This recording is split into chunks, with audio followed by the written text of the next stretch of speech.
بسم اللہ والحمد للہ والصلاة والسلام علی رسول اللہ۔ معزز سامعین گرامی، ہندوؤں کے تہوار کے موقع پر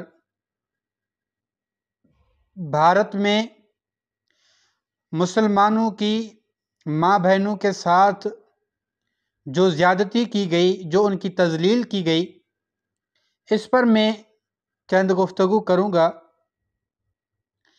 مجھے افسوس ہو رہا ہے ان لوگوں پر جو اقلیت کے تحفظ کی بات کرتے ہیں، جو عورتوں کی عزت کی بات کرتے ہیں۔ کہاں مر گئے وہ آج؟ مسلمانوں کی ماں بہنوں کی عزت کے ساتھ زیادتی کی جا رہی ہے، ان کو اس قدر پریشان کیا جا رہا ہے، وہ کیوں نہیں بولتے؟ آج اگر کوئی مذہبی شخص یہ حرکت کرتا تو یہی بدبخت کہتے کہ اگر تم جو ایو مذہبات آؤ یا شیطان کے پاسے، یعنی اگر تیرا یہ مذہب ہے تو میں شیطان کی طرف ہوں، شیطان کے مذہب پر ہوں۔ لیکن آج مسلمان کی ماں بہنوں کے ساتھ زیادتی کی جا رہی ہے، ان کو کوئی اثر نہیں ہو رہا، کوئی بات کرنے والا نہیں، کوئی ایکشن لینے والا نہیں، کیونکہ یہاں عزت جس کی لوٹی جا رہی ہے، یہاں جس کے ساتھ زیادتی کی جا رہی ہے، وہ مسلمان ماں بہنیں ہیں۔ افسوس ہو رہا ہے مجھے، ہم ایسی جاہل قوم ہیں کہ جو ہماری عزت لوٹے ہم اس کے ہی قدم چومتے ہیں۔ ہمارے سندھ کے اندر اکثر اقلیت کی بات کی جا رہی ہے، میں ان سے مخاطب ہوں، اپنی آنکھیں کھولیں، بے غیرت نہ بنیں۔ راجہ داہر جو مسلمانوں کی ماں بہنوں کی عزت لوٹ رہا تھا، اس نے عورتوں کی عزت کو پامال کرتے ہوئے بہن کے ساتھ نکاح کیا تھا، اسے ہم ہیرو مانتے ہیں۔ اس کی جگہ محمد بن قاسم نے آ کر سندھ میں عورتوں کی عزت کی حفاظت کی، اس کو ہم گالیاں دیتے ہیں۔ ہم یعنی وہ بے غیرت قوم ہیں جو ہماری عزت لوٹے ہم اس کے ہی قدم چومتے ہیں۔ جن کے لیے تم کہتے ہو یہ اقلیت ہے ان کی عزت کرو، وہی تم پر سوار ہوتے ہیں، تمہاری عزت لوٹتے ہیں۔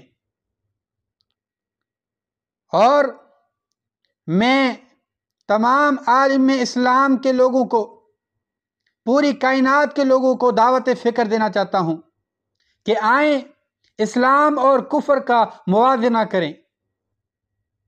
ہمارا دین عورتوں کی اور بچوں کی عزت کی حفاظت کرتا ہے، ان کی جانوں کی حفاظت کرتا ہے۔ اللہ کے نبی کریم صلی اللہ علیہ وسلم ایک جنگ میں دیکھتے ہیں ایک عورت قتل ہوئی ہے۔ نبی علیہ الصلوۃ والسلام کی جب نظر پڑی رحمت کائنات صلی اللہ علیہ وسلم کے بارے میں، صحابہ فرماتے ہیں کہ اللہ کے نبی کریم صلی اللہ علیہ وسلم ناراض ہوئے۔ نہن نبی صلی اللہ علیہ وسلم ان قتل النساء والصبیان، اللہ کے نبی کریم صلی اللہ علیہ وسلم نے اس وقت سے صحابہ کو منع کر دیا کہ جنگ میں عورتوں کو بھی قتل نہ کرو، بچوں کو بھی قتل نہ کرو۔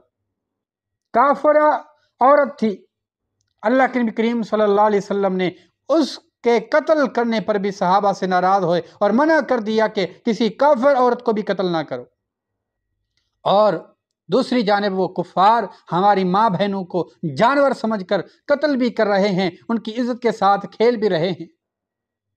ہمارا دین وہ دین ہے جس نے جو ہمیں عیدیں دی ہیں، ان دونوں عیدوں میں خوشی کے ساتھ ساتھ انسانیت کا پیغام بھی ہوتا ہے، محبت و مودت کا پیغام بھی ہوتا ہے۔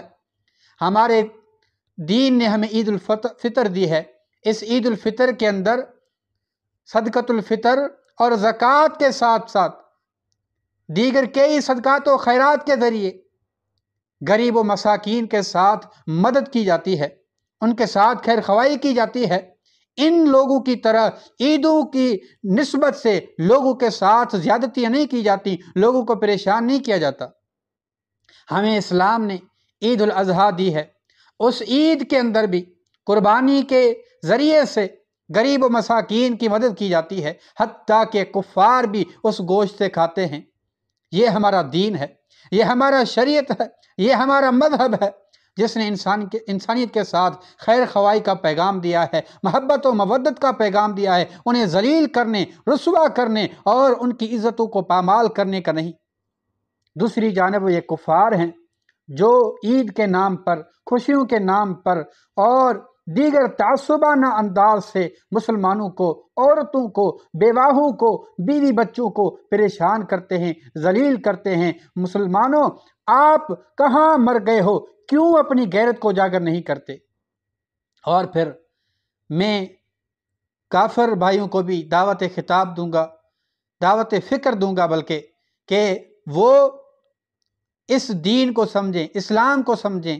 یہی ان کے لیے نجات کا راستہ ہے، دنیا سنوارنے کا، آخرت سنوارنے کا۔ اور وہ دوسری جانب جو کفر ہے، وہ جو اسلام سے ہٹ کر مذاہب ہیں، وہ دنیا میں بھی آپ کی عزتوں سے کھیلیں گے اور آخرت میں بھی آپ کے لیے تباہی و بربادی ہے۔